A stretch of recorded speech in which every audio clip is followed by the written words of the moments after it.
नाभिक के आकार का आकलन, ये टॉपिक रहेगा जो हम डिस्कस करेंगे।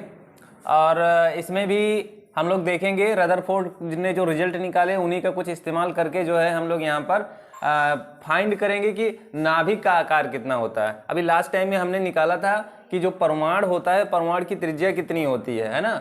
हाँ, परमाणु की त्रिज्या हम लोगों ने निकाला था कि 10 के पावर -10 मीटर की कोटि का होता है। ये हमने लास्ट टाइम में डिस्कस किया था। अब हम जो डिस्कस करेंगे ये किसके था, ये किसके बारे में था, परमाणु की त्रिज्या के विषय में था ये, ठीक है। लेकिन अब जो हम चर्चा करने जा रहे हैं वो हम इस बात की चर्चा करने जा रहे हैं कि नाभिक जो होता है उस नाभिक का आकार कितना होता है, तो उसके विषय में चर्चा करेंगे, ठीक। तो कैसे निकालेंगे इसके पीछे का पहले हम लोग थ्योरी समझते हैं और फिर इसका फार्मूला ड्राइव करेंगे।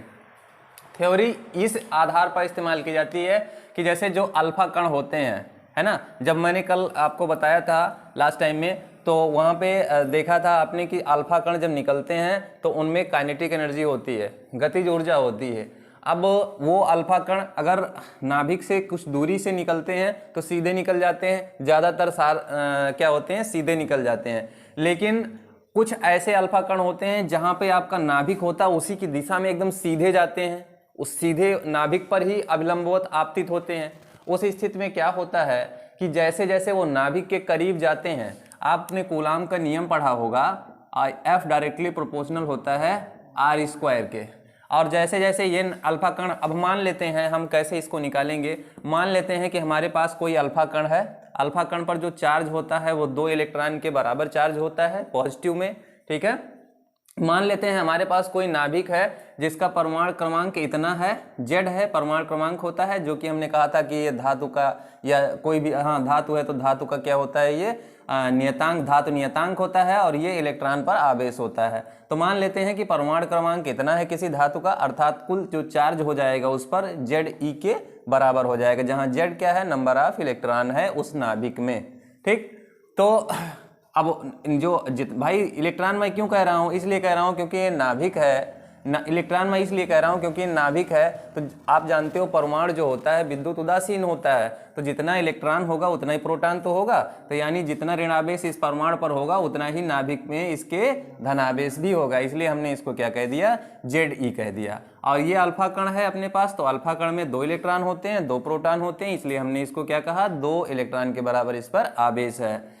अब होगा क्या, जैसे ये अल्फा कण हम मानते हैं कि ये एकदम जैसे अपना जो ये नाभिक है, नाभिक की ही दिशा में सीधा आपतित होता है, ऐसे तिरछा नहीं जाता है, कैसे एकदम सीधे इस पर आपतित होता है, मतलब इस पर इंसिडेंट हो रहा है।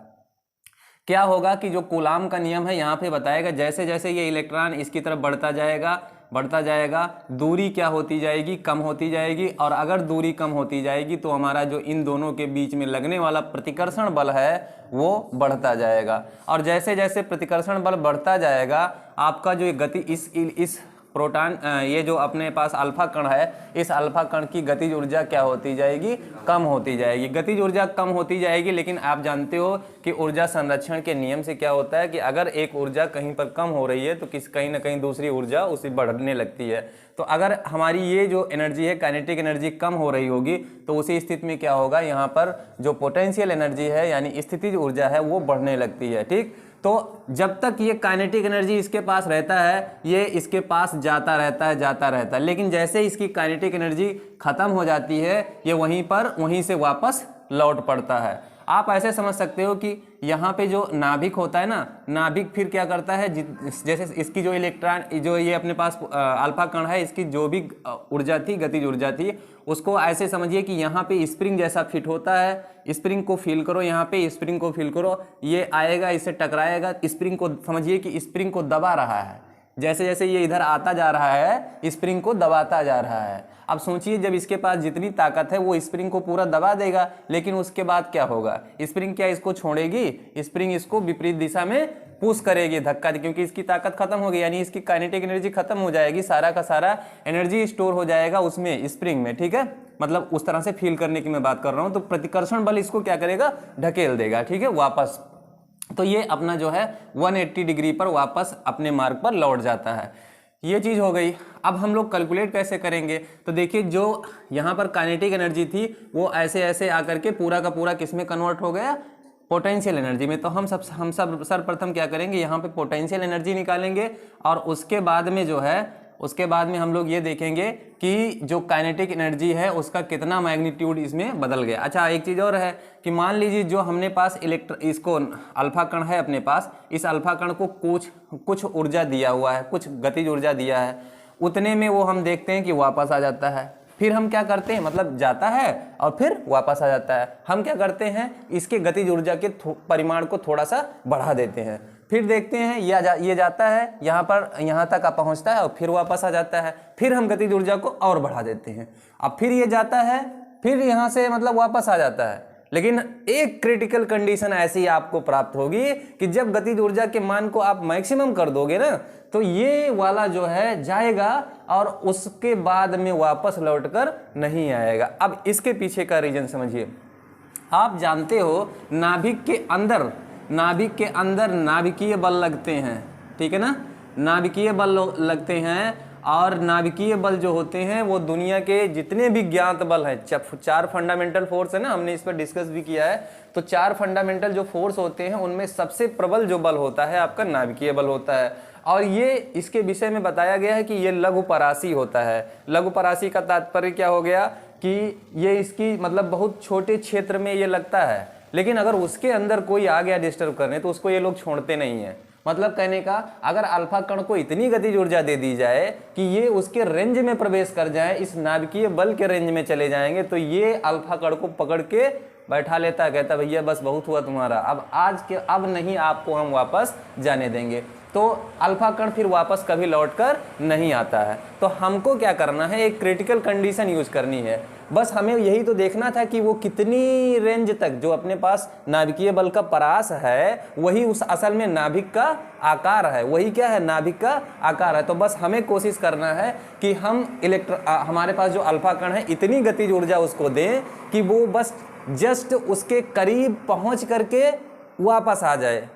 उसमें ऐसा नहीं उसी में घुस जाए, तब तो हम नहीं कैलकुलेट कर पाएंगे उसकी रेडियस कितनी है, मतलब नाभिक की जो है आकार कितना है, किस तरह से है।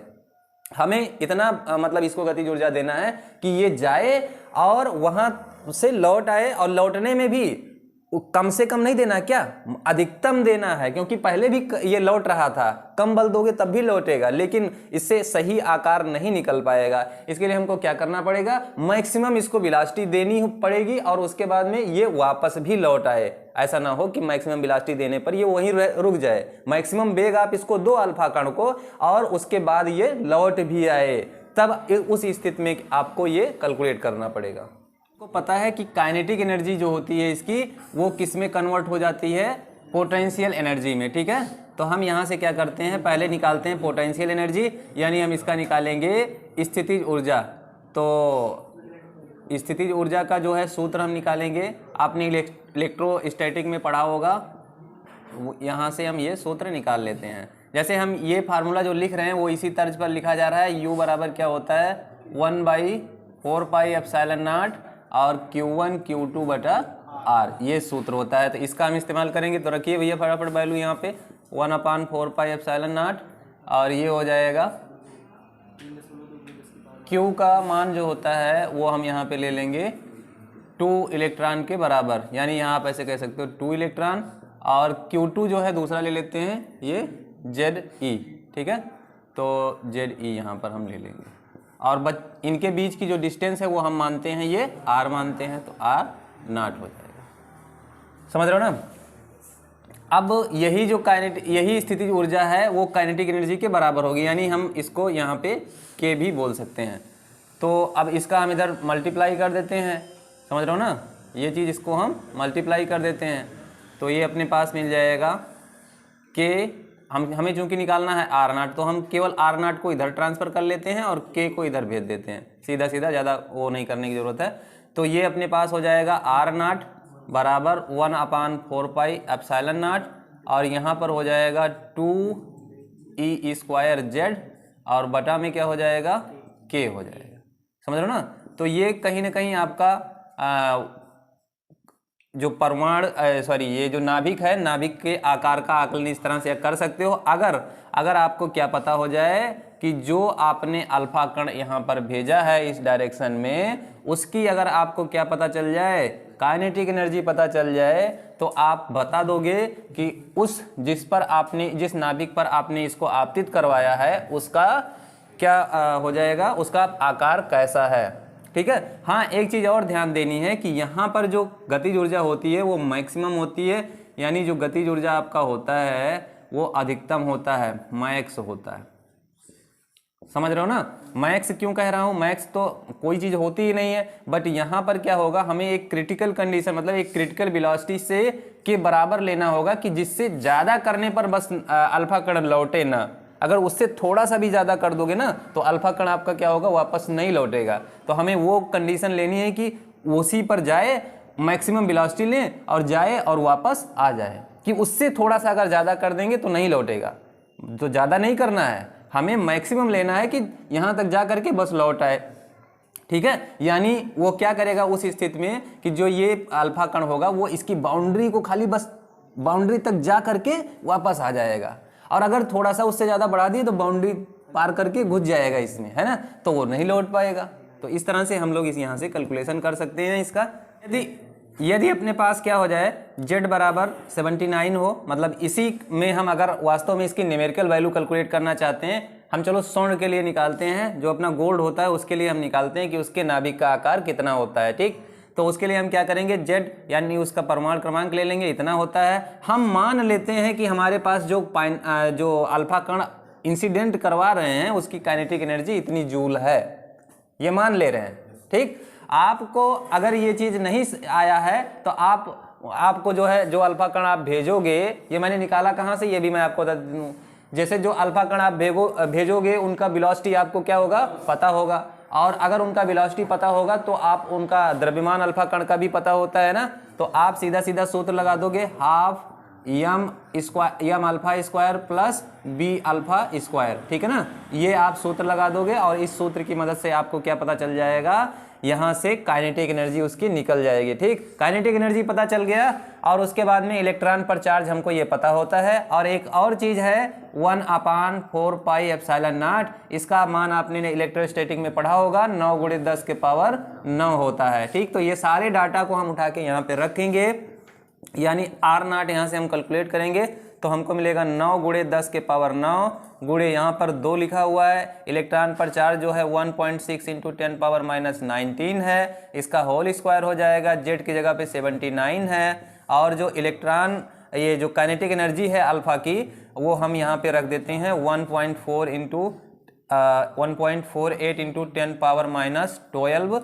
जूल। ठीक है, तो फाइनली जब हम इन सबको कैलकुलेट करेंगे ना, गुणा भाग यहाँ पे जब करेंगे तो हमको वैल्यू प्राप्त होगा 2.5 × 10⁻14 मीटर। ठीक है ना, यानी कहने का मतलब ये है कि इतना अगर हम किसी जो अल्फा कण है और हमने नाभिक लिया हुआ है, किसका हमने नाभिक लिया हुआ है 79, यानी हमने गोल्ड लिया हुआ है, और गोल्ड वाले नाभिक पर हमारा अगर हम इतनी वेलोसिटी से अल्फा कण को मतलब इंसिडेंट करवाएंगे तो क्या होगा, हमें पता चलेगा कि भाई नाभिक का आकार तो 2.5 × 10 के पावर -14 मीटर है। लेकिन उस स्थिति में होगा क्या, उस स्थिति में ये होगा कि जो अल्फा कण हम इंसिडेंट करवाएंगे ना वो वापस लौट आएगा। क्या हो जाएगा, वापस लौट आएगा। अब फिर क्या करते हैं, हम वेलोसिटी बढ़ा के देखते हैं। वेलोसिटी को हम जैसे हमारे पास जो यहाँ पर ये था, यानी हम कहने का मतलब सीधा सीधा काइनेटिक एनर्जी बढ़ा कर देखते हैं। तो काइनेटिक एनर्जी जब प्रयोगों के द्वारा, ये मैं एक्सपेरिमेंट की बात कर रहा हूँ, अगर प्रयोगों में देखा गया कि जैसे ये तो हमने मिल गया आकार, ये किसका आकार है, नाभिक का आकार है, लेकिन क्या ये सही वास्तव में क्या यही आकार है, इसके लिए क्या किया गया कि इसकी काइनेटिक एनर्जी को बढ़ाया गया। तो बढ़ाया गया तो देखा गया कि भैया इसके बाद में अल्फा कण फिर वापस आ जा रहे हैं, अल्फा कण फिर भी वापस आ जा रहे हैं, इसका मतलब सही एग्जैक्ट वैल्यू ये नहीं है। तो इस तरह से फिर क्या किया गया, ऐसे ऐसे अल्फा की जो काइनेटिक एनर्जी थी वो धीरे धीरे बढ़ा करके ऐसे देखी गई कि कब तक जो है अल्फा कण वापस आ जा रहे हैं।